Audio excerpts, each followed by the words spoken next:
Hey all, Taves here, back playing some more Planet Zoo, and welcome back to Tiguidou Zoo. So, in the last episode, we added the Markle Mountain, which seems to have gone down pretty well with you guys. It's a really fun habitat. I've done a little bit of fiddling with it, but nothing too major. I have had to adjust a couple of little bits of terrain just to get the climbing to work again, but I think it's probably pretty good now. So in this episode we are going to be working on the next of the animals from the Zookeepers Animal Pack, and it's going to be going into this little area. So we are continuing our way round back towards kind of Seal Beach over that direction. The waterfall, we are right down in the bottom corner. So yeah, there's going to be something going in this little section, and then we've got this walkway coming along here, and you can see I've put a few placeholder habitats in there. So yeah, let's jump in. Okay, so we're starting off with the feature, I guess, that's going to be kind of a fairly dominant corner of this little patch. It's going to be this covered walkway. So this is going to have habitats on kind of both sides of it, so I wanted it to be really kind of rich in detail and visually interesting. So we're starting off with just creating some kind of rustic columns, using a few of the rustic rock pieces and a few of the pieces from like the Arctic pack, and I think these are from the Asian set, these little flower pieces. And I'm continuing using the theme of that roof that I used for the covered walkway up on the stairways in the Markles. That's me just actually checking to see if I've got the spacing quite right on that. Just a little technique for doing that. You create a little art shape and copy it over and check to see if I've spaced them evenly. So this path, the tricky bit about this path is actually curved. So I want this to have a sort of natural curve to it. So I'm using the mud pillar technique there, or the sort of copying and rotation technique, just to get a bit of a bend. Actually works out pretty well, and then you see I've got a bit of a shape there. I'm reusing that shape again just to get a bit more of a curve. It takes a bit of fiddling around, but the end result actually ends up really, really cool. Better than just a sort of straight edge would be. So then I've got sort of duplicated pillars, so I need to clean up some of those pillars. So that's ends up being it's quite sort of subtle, but ends up being my sort of curved section. And then, as I said, what I've got in my head at this point is that there's going to be habitats on both sides of this covered walkway, so you'll be able to kind of look out over a vista on one side, or look into an internal space on the other side, which is what we're doing in this habitat. And I want this covered walkway to kind of fill this corner really, and to follow us round under the adjacent to the waterfall. Added a few little details. Obviously, I've got a curved piece joining a straight piece there. So actually, kind of little cheaty but handy technique was just to put in a little skylight, just a little glass join section. And then I'm creating my own little dormers here, again, just for bringing a little bit of natural light in, but also just a bit more of a sort of visual feature on this section. Again, if you didn't watch that previous episode, you'll see that these roof pieces are all custom made out of very small, intricate little beam pieces, I think it is. It's like a wooden piece, but actually, in that context, looks really great as a tile. And the advantage of using something like that is obviously that it gives you real flexibility over the standard building pieces. Like, I could not have done this with a normal building piece, but as you can see, it needs a lot more sort of tidying up and cleaning up of the edges and things. So you kind of have to, not only do you have to sort of get the shapes all right, but you have to then kind of clean up the edges and hide the edges away with some beams and woodwork and stuff, which is all right because that's kind of realistic. So this ends up turning out pretty well. I end up with two little skylights, which you'll see more of in a future episode. A bit more of that section. As I said, this walkway will be carrying on round. This is me actually adding the sort of visual focal point. That's why I confused those two words. So we are adding, just a slightly larger roof section. It's sort of yeah, it's I think it's kind of like treading the line between. I looked at it a few times and I was like, is it treading the line between Asian looking and rustic? Because actually, I think it ends up doing that. And interestingly, that's kind of really perfect for this area because, as you know, we're going to be obviously adding the Pallas cat in this episode. And we've added the markhors and we've added the spectacle bears. And they're all, I've sort of said this is all... Yeah, it's kind of like a Himalayan area. So I think this slightly kind of Asian and rustic-y mix that this walkway adds actually works out quite well. So yeah, we don't use that very much at the moment, but you'll see that piece of roof appear in a later episode. So into the habitat itself, and I have really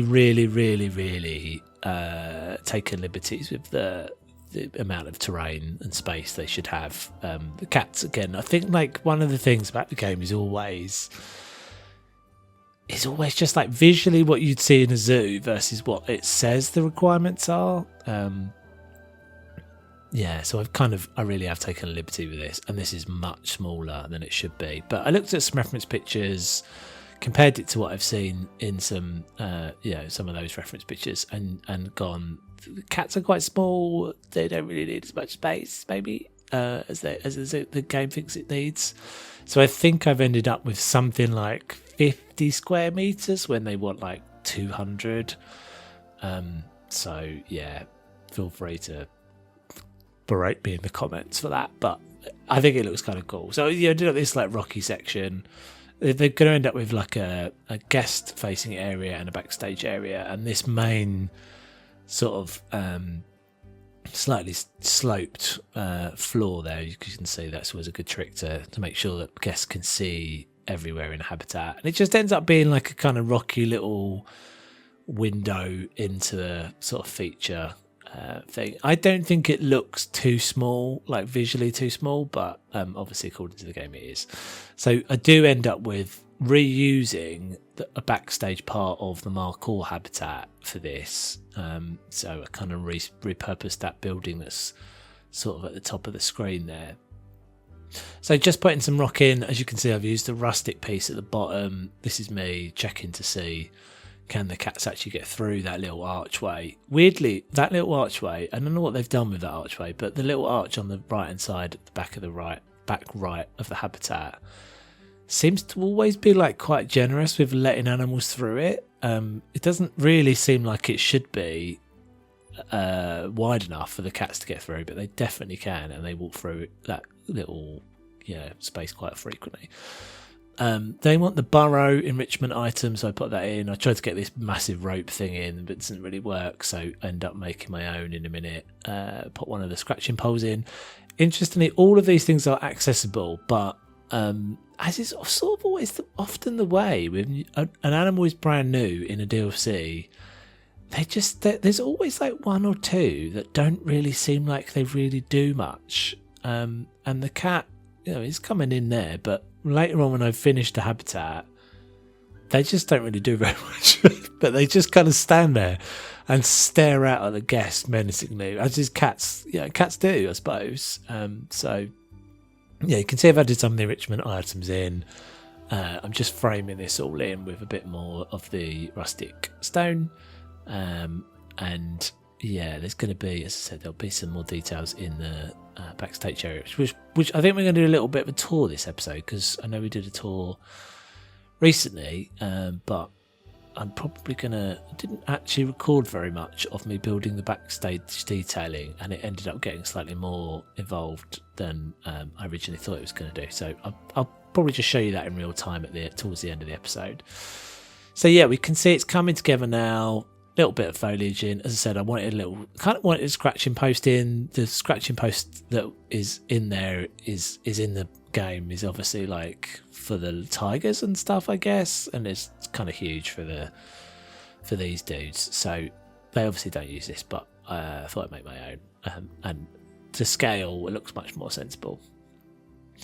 And then just a bit of decorating. You can see that guests are already kind of hanging around looking at the cats, which is exactly the view I wanted. You can see I've used these rustic pillars, the think pillars that are columns, I guess I would say they are, at the beginning of the episode.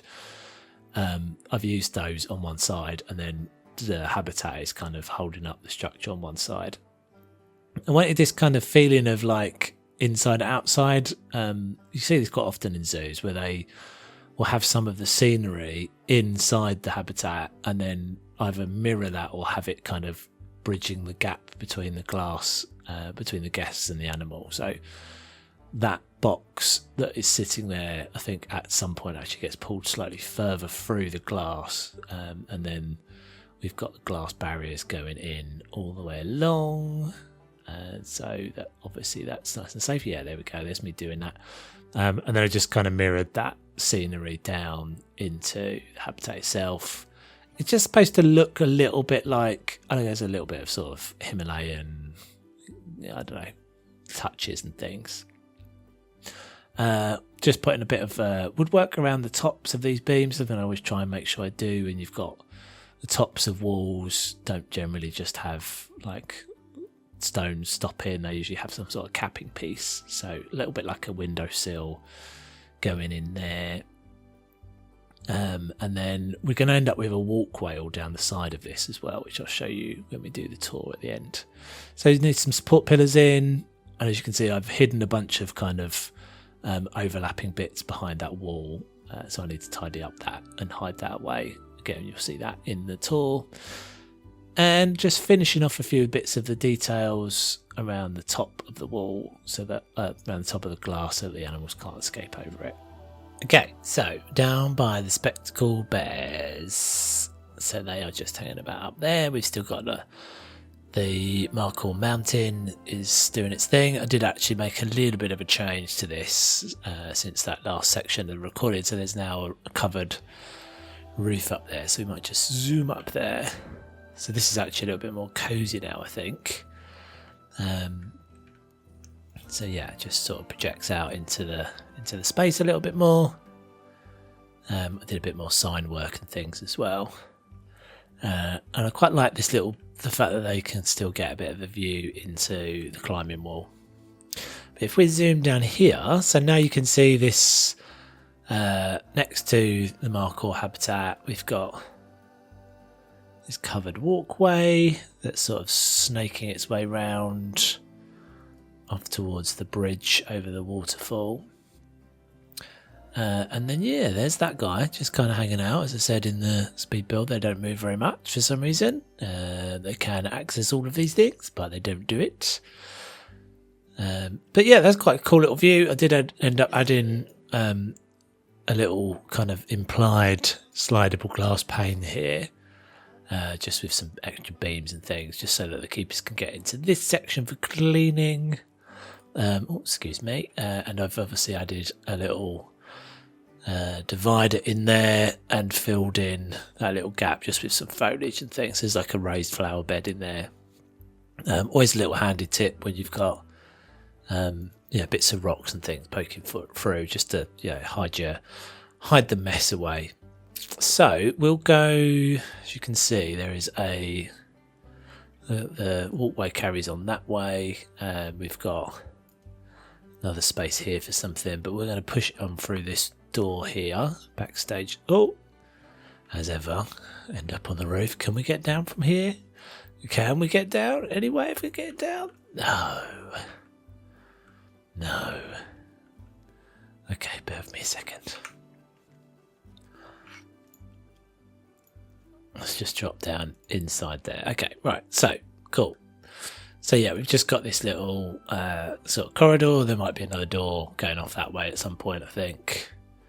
And then we've got the backstage. So if we just push through there, hopefully we won't end up on the roof. Yeah, so this just got a bit more detail. You saw this in the previous episode, but I have replaced this all with my light cage set. I did a bit of detailing, some fence and lights and things. And then an implied gate system, so you turn that and this slides across and separates the Pallas cat out from into this backstage area. So as I said in the speed builder, it's like it is small, It's a lot smaller than it should be, but I don't think it's too bad, like realistically wise. And then the only other detail really in here is just that I've separated this off because there were sorts of things. I don't know how this actually would happen in a zoo, but obviously if you're the cats being able to see the goats, with the two things kind of be uneasy in each other's presence. I mean, it might be that this is not enough anyway, and just actually the smell of both animals in this close proximity would worry them. But yeah, so that's it for this one, guys. I hope you very much enjoyed this one. There will be hopefully some more content coming soon. I'm not sure if we're going to carry on this little run of episodes every week because Planet Coast is coming up, and I've got a few other things actually that I'm interested in at the moment, but we shall see. Thank you very much for watching. As ever, very much appreciate you hanging around. My name is Toves, and I'll catch you on the next one. Take it easy.